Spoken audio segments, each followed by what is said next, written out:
Olá, sejam bem-vindas e bem-vindos a mais uma edição do podcast Outras Conversas.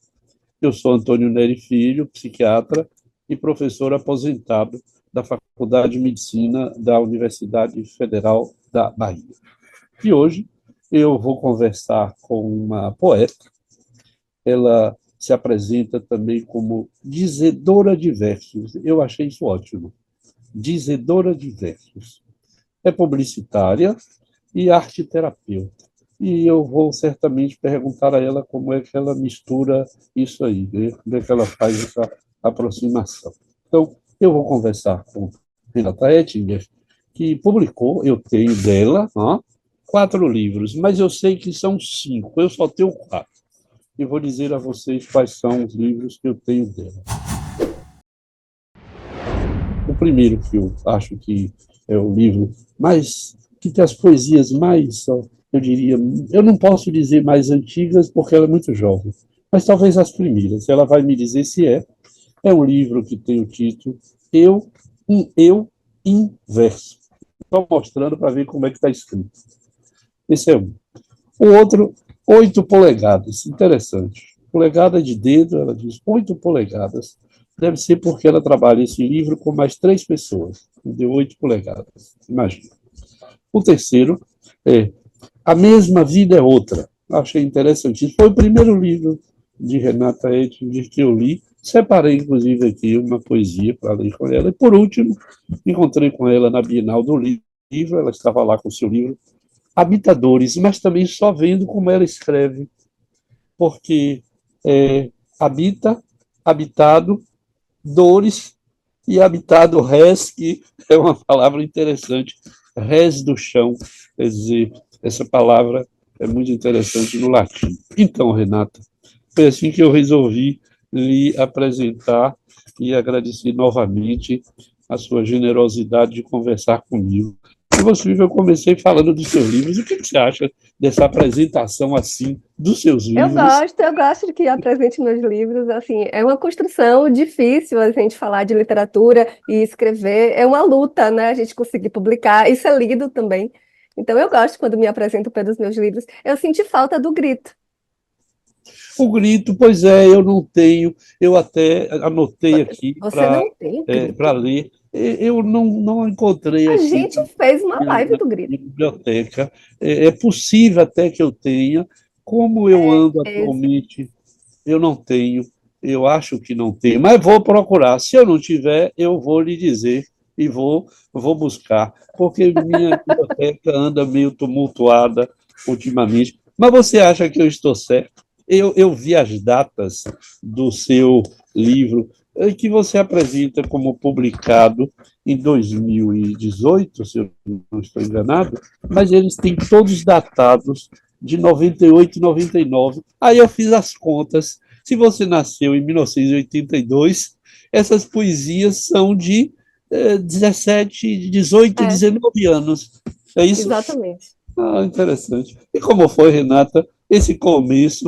Como é que brotou essa poesia lá em Itabuna, eu imagino? Foi lá mesmo que brotou. E Uhum. era uma coisa, assim, eu comecei a escrever por causa da escola, numa aula de literatura. E, na verdade, uma aula de redação, que na época eu não tinha literatura, eu tinha 12 anos. E aí teve uma aula sobre poesia, eu fiz um poema depois da explicação da professora lá. Gostei, isso que é um poema, vou levar para as outras salas. Eu só faltei morrer, que eu morria de vergonha da sombra. Mas a partir daí eu fiz, ela gostou, eu vou tentar de novo. E a próxima redação eu fiz outro poema. E fiz outro poema. E eu comecei a gostar e a me identificar com esse universo. E no começo era muito rimado, assim, o texto era rimado e tinha aquela construção que a gente via nos poemas formais que eram apresentados no colégio e tudo e que hoje eu não tenho mais, mas era a forma, era o que eu conhecia de poesia também. Então, o poema se apresentava assim e foi virando assim uma forma de me comunicar, assim, de me expressar. E assim, eu tinha muita dificuldade de falar, então o poema era um canal, era onde eu colocava o que eu via e o que eu sentia no mundo, assim, era a minha forma de registrar aquilo de alguma forma, já que eu tinha muita dificuldade de falar. Mas eu adorei, porque eu voltei um pouco no tempo, eu achei que era a menina É, mulher, como você diz, coisas de menina mulher, primeira parte. E aí tem todos os amores da tem os adolescência, amores, tem o diário. amores que nunca irão acabar, esses amores que doem tanto. Esse livro seu, o Um Eu Inverso, ele está dividido em quatro partes, exatamente isso. Um é a primeira parte, Coisas de Menina e Mulher. Uma segunda, Vícios Desconhecidos. Uma terceira parte, De Botão a Rosa. E, por último, O Olho Poético. Eu achei que foi um percurso na sua jovem adolescência, se eu posso dizer assim, pleonasticamente. Você gosta ainda desse livro? Eu já tive algumas crises com ele, Hã? mas hoje eu já consigo gostar.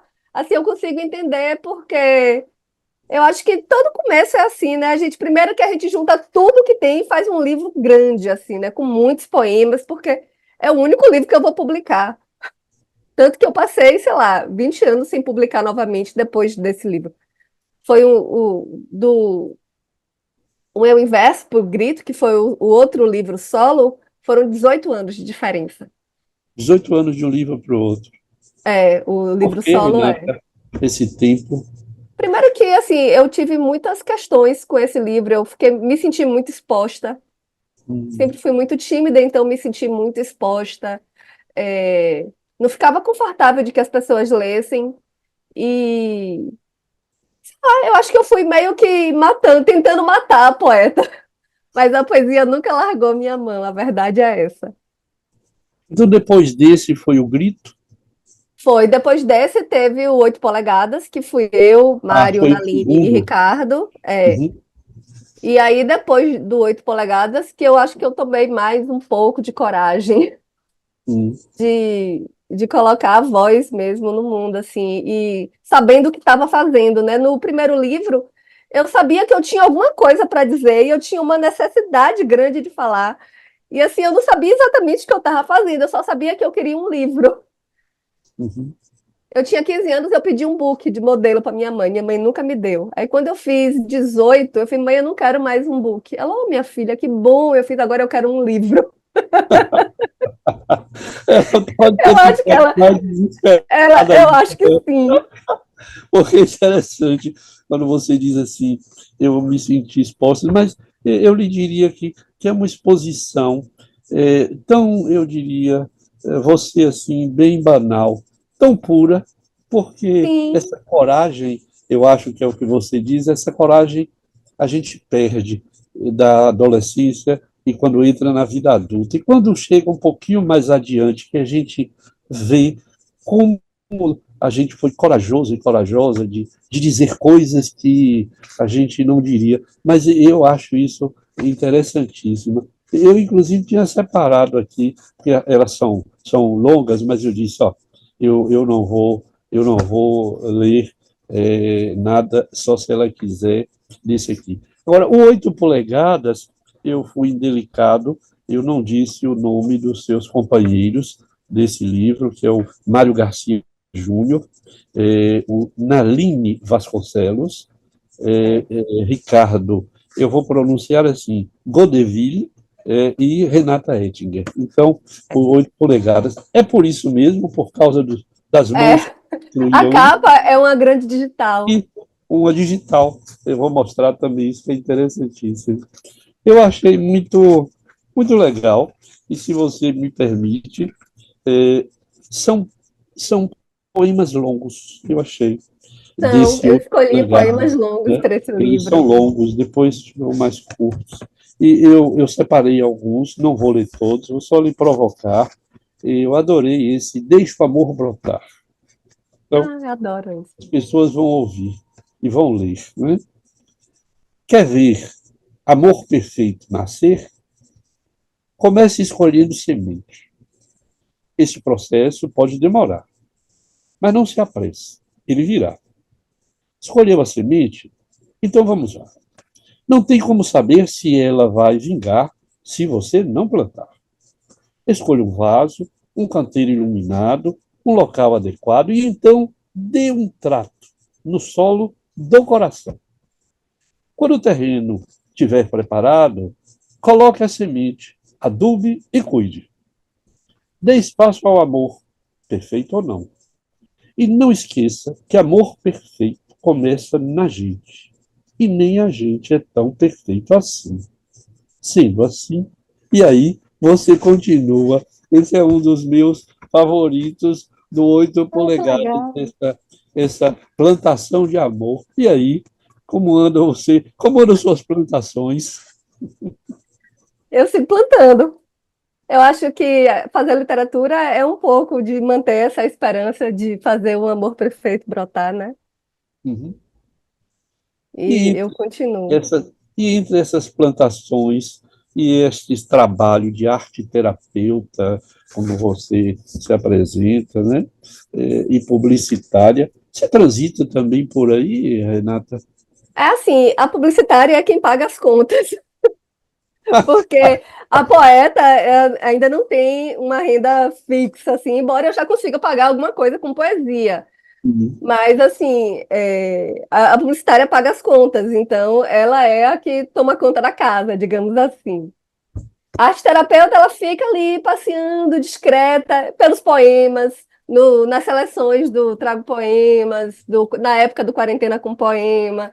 Eu não atuo, como arte terapeuta, mas assim, eu não deixo ela morrer, eu acho. Sim. Mas a poesia funciona, inclusive, como um instrumento de trabalho, Sim, porque é é. arte, né? E eu li outro dia uma conversa de Rubem Alves com uma pessoa que agora eu me esqueci o nome, é uma atriz da Globo.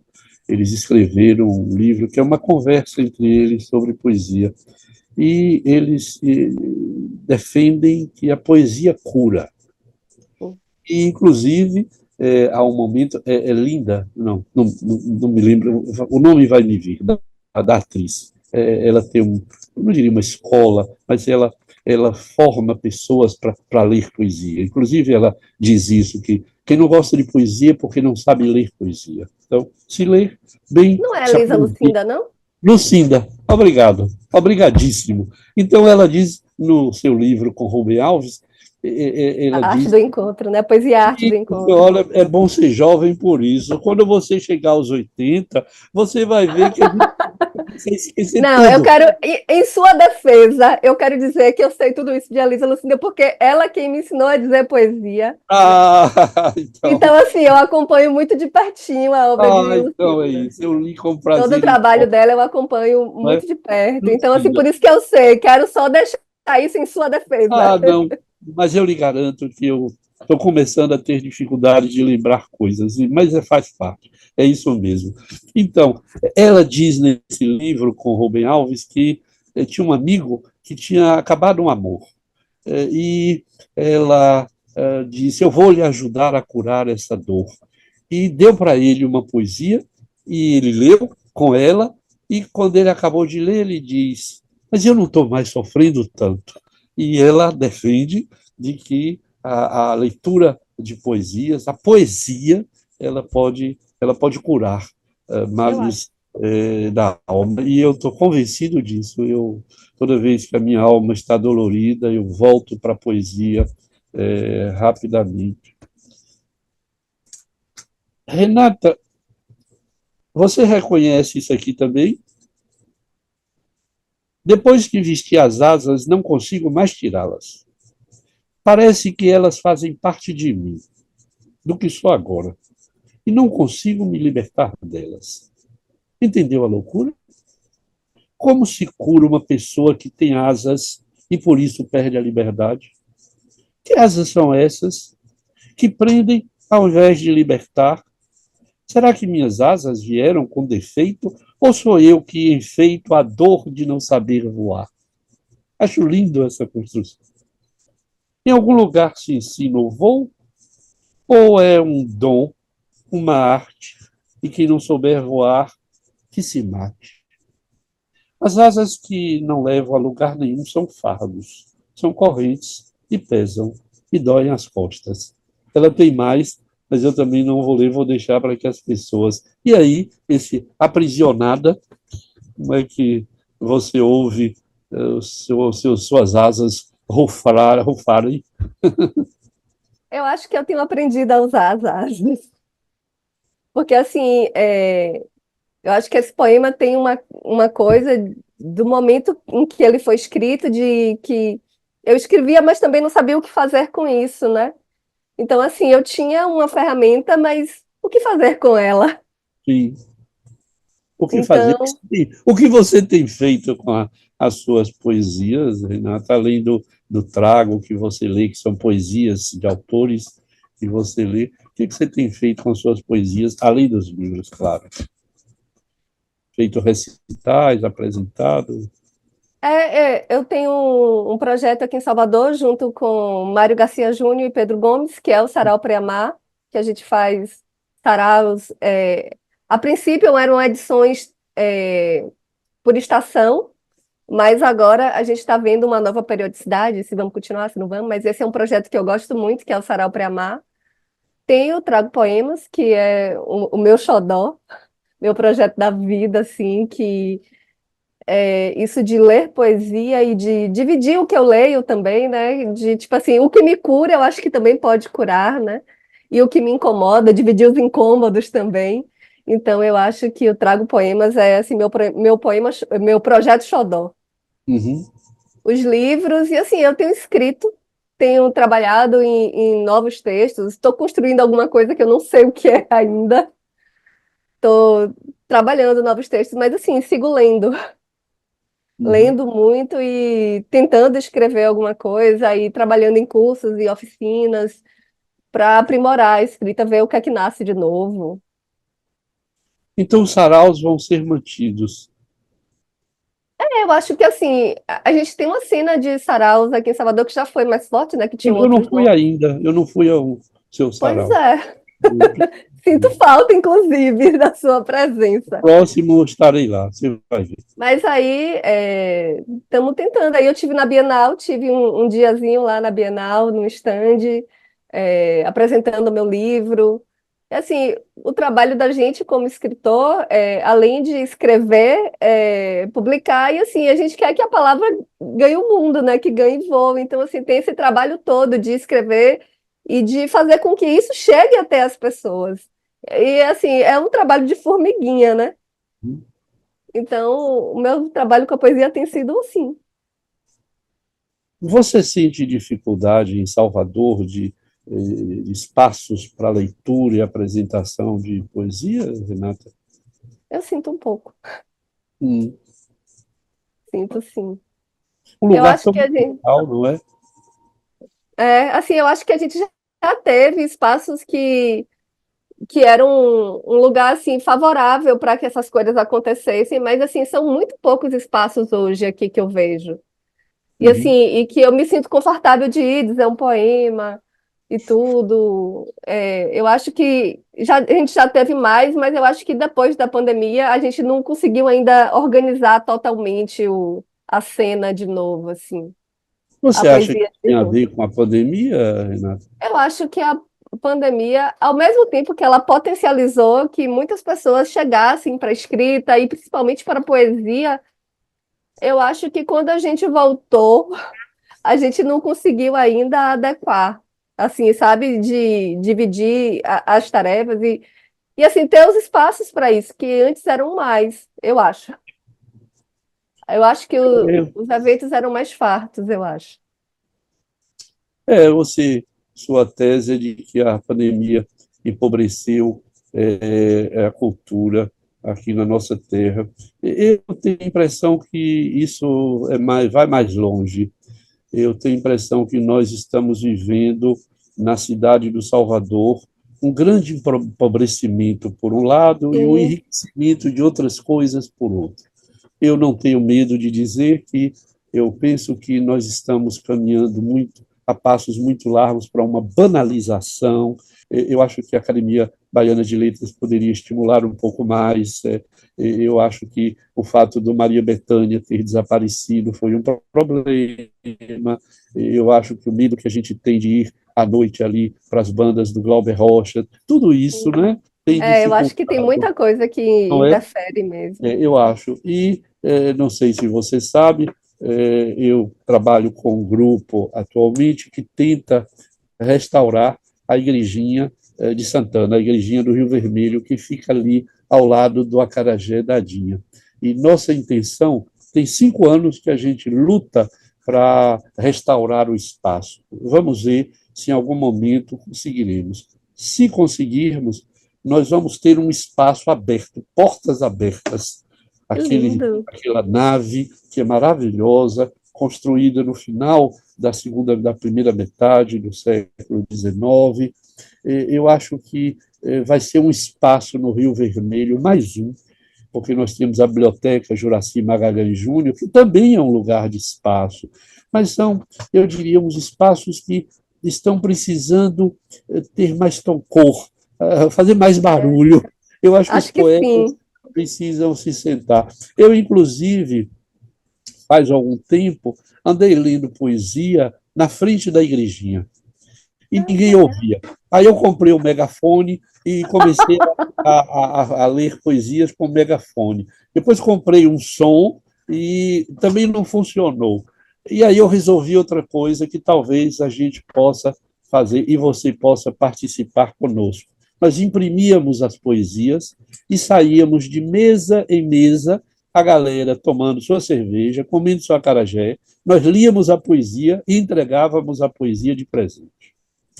Acho que as pessoas receberam isso com uma generosidade enorme. Isso Então quer me dizer chame que no as próximo, pessoas por favor. querem. Pois é. Então, eu acho que as pessoas são sensíveis à poesia. Eu tenho a impressão que o que nós precisamos mais é fazer, é levar a poesia para as pessoas. Levar as poesias para os bares, levar a poesia lá para o Carajé Dadinha, levar a poesia para Itapuã, que já é uma poesia por ela mesma. Enfim, eu acho que nesse sentido, e aí eu vou dizer uma coisa para lhe provocar. Eu acho que os poetas precisam ir mais para a rua, ler suas poesias. Você precisa ler suas Verdade. poesias mais, talvez, no Rio Vermelho, na Barra, por exemplo, colocar uma. Você topa que a gente coloque uma mesinha ali entre o farol e o Cristo, num domingo pela manhã que não chova, e todo mundo que passar, a gente pede para parar um pouquinho para ler alguma poesia sua ou alguma outra poesia, e se a pessoa gostar, ela vai procurar a sua poesia na internet. Você topa? Acho que eu topo. Então, esteja publicamente convidada para a gente fazer uma apresentação poética entre o farol e o Cristo. E aí eu vou marcar isso com você e vamos ver. Vamos ver. Vamos tentar, vamos tentar. Vamos tentar, porque eu acho que as pessoas recebem bem. Aliás, para você pensar um pouco, Edgar Morin, um filósofo francês que ainda está vivo, quase 100 anos, ele diz que a vida se divide em prosa e poesia. De que a prosa é pagar contas, é doença, é dificuldades dos filhos na escola, e poesia é a música, é a literatura, é o sexo, enfim, é aquilo que dá cor, que dá alegria à vida. Então, eu acho que a poesia é o fundamental dentro da própria poesia para a vida. Eu acho que nós precisamos poetizar mais a vida.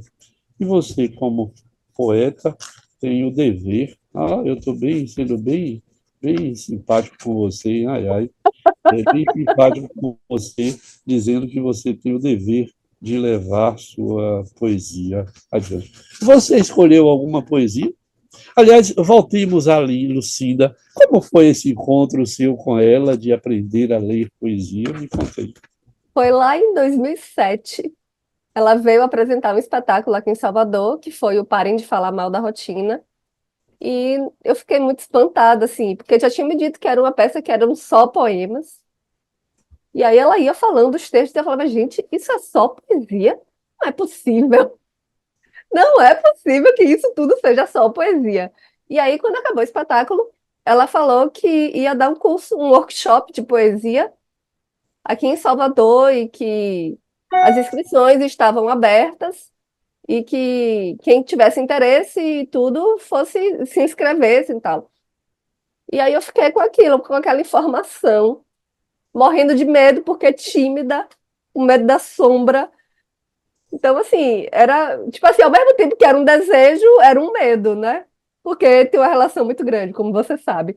E aí eu fiquei morrendo de medo, mas de vontade, e fui.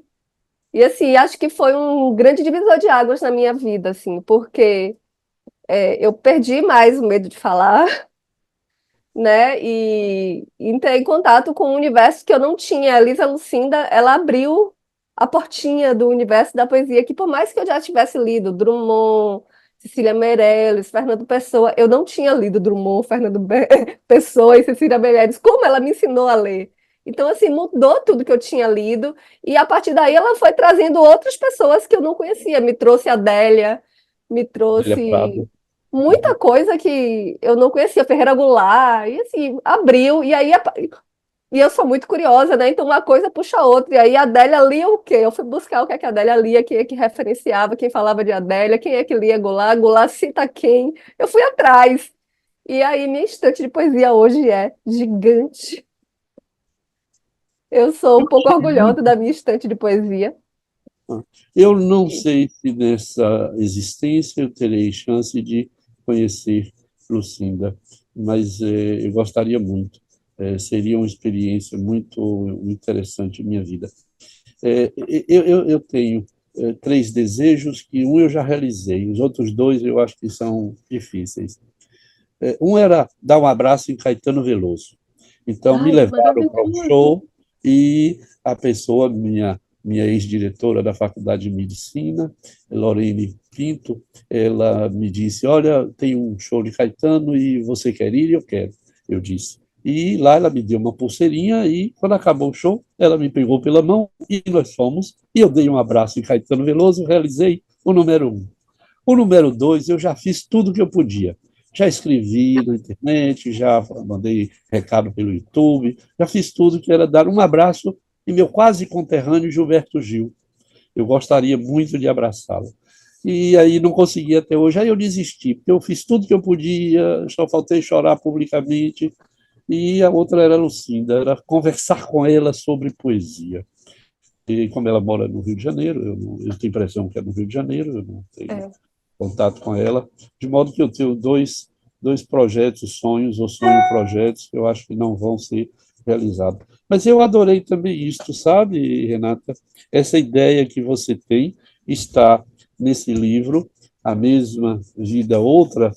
Você pegou flores que caíram pelo vento, pela chuva, como você diz, você prensou e você colocou: esta flor é a minha, é única que existe no mundo, é É. essa, é a minha, e veio no seu livro A Mesma Vida é Outra. E aí eu gosto muito das poesias desse livro, e eu vou ler mais um trecho aqui das suas poesias. Você não está querendo comentar suas poesias, mas eu compreendo. Eu também faria a mesma coisa. Você escreveu uma poesia muito interessante, que chama Exercícios para uma Angústia que Não Cabe, que está dividido em três partes. Sim. Eu só vou ler a última parte, a número 3, terceira, porque me chamou a atenção e eu já li mais de uma vez e eu penso que mereceria um seminário, um simpósio que fosse sobre ela. E você escreveu isso. Quanto pesa um quilo de angústia? Perguntei, sabendo o tamanho do fardo que iria carregar. O preço? Não perguntei. Examinei meu corpo para achar em mim onde coubesse. Querendo meu corpo expandir-se do que sou, me desfazer dos meus descabimentos. Trincada ou em cacos, carrego esse quilo que não sei quanto pesa, ou se posso. O preço? Não perguntei. A última parte desse seu exercícios para uma angústia que não cabe, é evidente que eu não ia deixar passar isso, porque psiquiatra que sou, psicanalista também, não ia deixar passar de modo algum esse ensinamento de exercícios para uma angústia que não cabe, porque é muito, muito interessante. Então, Esse poema, eu, eu tenho uma história dele que é legal, assim, eu estava muito encantada lendo Ana Martins Marques, não sei se você conhece, poeta mineira, e no livro das semelhanças ela tem um poema chamado Tenho Quebrado Copos, e esse poema, ele ficou na minha cabeça muitos dias, muitos tempos, assim, e eu escrevi esse poema depois de um tempo processando esse poema e os acontecimentos, né? Mas vem daí, assim, desse tenho quebrado copos, assim, desse corpo-copo, desse descaber. e escrever poemas reduz sua angústia? Não reduz, mas organiza. Escrever me organiza. É um... Quando eu escrevo, eu acho que é quando eu entendo o que eu estou sentindo. Essa é outra invenção. Você nos oferece esse desrotular. Toda vez que encontrar um rótulo muito grudado em sua pele, puxe-o aos poucos e com cuidado. Debaixo dele, não se sabe o que está guardado. E você coloca isto dentro do seu livro, e eu, claro, raspei rápido para ver o que estava escrito, e estava lá. Deixa ver o que flor. E aí eu procurei no livro e encontrei o restante do poema que está em Habitadores. Esse é o último. É, Habito dores de todos os tempos, de muito antes de eu existir, ou de só agora perceber. Dores que ainda não têm nome, mas alimentam suas fomes. Eu acho que é interessantíssimo, interessantíssimo isso. Você selecionou alguma poesia para nós, Renata? Eu li 3 poesias, acho suas, eu gosto muito. do Habitadores, eu selecionei uma que eu adoro, Hum. que é o Globo Repórter. Habitadores. O que são? Onde vivem? Do que se alimentam? Uma voz anuncia na TV talvez um programa sobre quem somos. Os que habitamos esse fora do tempo e espaço que lateja chamado existir. Os que resistimos em residir no lancinante da vida. Tudo que nos compete. Hábitos, débitos, pólipos, âmbitos, êxitos, óbitos, obviedades e supernovas. Os que assistem se assustam, mas não se preocupam. Do retrato do palheiro, desinteressa apenas a textura da folha. Ignoram as agulhas que somos, até que os espetamos. Quais são os seus planos imediatos além do sarau, para a gente concluir essa conversa poética? Ai, não era escrever, escrever e ver o que nasce e descobrindo novas coisas, novas formas aqui dentro, para ver o que brota. E o meu convite, virar poeta de rua. Vamos nessa, vamos nessa. A gente vai Levar. começar pela Barra ou pelo Rio Vermelho? Não, eu acho. Você prefere por onde? Porque Não tenho nós preferência. podemos fazer uma experiência. Você pode, inclusive, convidar outros poetas e outras poetas próximas a você. Talvez Maria Maria, a gente podia convidá-la, não é? Que também Podemos. Eu tenho uma rede muito legal. Eu acho que várias pessoas vão topar essa maluquice, viu? Pois é. Se você me ajudar e nós reunirmos aí, sei lá, 3 ou 4 poetas, aí a gente pode decidir se nós vamos para o Rio Vermelho numa sexta-feira à tarde, por exemplo, ou numa quinta-feira, e a gente lê poesia para as pessoas que estão lá e distribuímos. A outra possibilidade é fazer entre o Farol e o Cristo. Eu gosto muito dessa ideia com o mar ali. Aí a gente pode pensar, você você pensa aí uns nomes próximos a você, eu também vou pensar, Conceição Andrade, por exemplo, tem outros poetas do grupo dos Desassossegados, e quem sabe a gente possa reunir um grupo de 5, 6 poetas. Eu não sou poeta, mas estarei lá lendo e me divertindo e fazendo vida, distribuindo vida, né? Porque eu acho que É. distribuir poesia é distribuir vida, absolutamente. E aí, quem sabe, nós possamos inaugurar de vez em quando, uma distribuição de vida aí nesses lugares de Salvador. Mas para isso vai ser preciso que os poetas topem, mesmo os poetas tímidos. Sim. Então, Renata, obrigadíssimo por essa conversa que já dura quase 40 minutos, passa muito rápido o tempo quando a É, gente fala de poesia. Eu espero breve ler suas poesias em outra publicação. Vou procurar o Grito. Se eu não tiver, eu vou lhe. eu acho que você tem. Vou procurar. Vou procurar. É possível, vou procurar. Eu não sei por que eles não estavam juntos dos seus outros livros. E aí, vou lhe telefonar para, assim que a meteorologia disser que não vai chover num final de semana desse e você topa, você Top. topando, a gente telefonar para mais uns dois ou três. Vamos ler poesia entre. O título seria esse: Ler Poesia entre o Farol e o Cristo. Então, a gente vai ver o que isso dá, e porque vai ser interessante, porque as pessoas que forem passando, a gente para e lê a poesia. Lá na Sim. cerveja fica um pouco mais difícil. Então, eu vou votar para que nós trabalhemos, talvez lá pela Barra. Então, Tá bom. obrigadíssimo por esse Obrigada tempo, a você, Nery. pela sua poesia e pela generosidade da sua escrita conosco.